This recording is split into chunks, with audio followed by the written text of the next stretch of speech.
Extreme or so-called action sports include a variety of activities with high levels of adrenaline that appeal to adventure lovers. We brought together all the necessary and practical information for you to discover the details of your favorite type of extreme sport. You can also find out about the best spots to engage in your preferred extreme sport in Turkey as well as all around the world. Extreme sports. What is an extreme sport? Extreme sports is a broad term to describe any action or adventure sports that includes a high dosage of risk, height, speed, natural challenges, and physical struggle.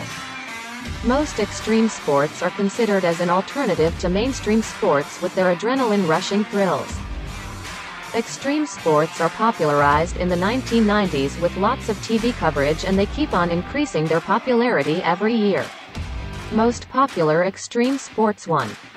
Bungee jumping. Bungee jumping is a simple yet thrilling recreational activity that involves head-first jumping from a tall structure with an elastic cord. Bungee jump, as we know, it was first practiced in 1979, but its different forms used to be a tribal coming-of-age ritual in many cultures.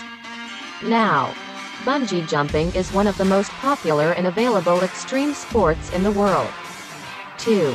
Paragliding. Paragliding is an aerial extreme sport that involves gliding through the air with a parachute that is attached into your body. Participants descend from high altitudes such as a mountain, cliff, or an aircraft. Modern paragliding is being practiced since the late 18th century. 3. Windsurfing. Windsurfing is essentially a water sport that combines the main aspects of sailing and surfing into one worldly appreciated sport. Windsurfing is a one-person sport and is practiced with a special piece of equipment called sailboard. The windsurfing has been around since the mid-20th century.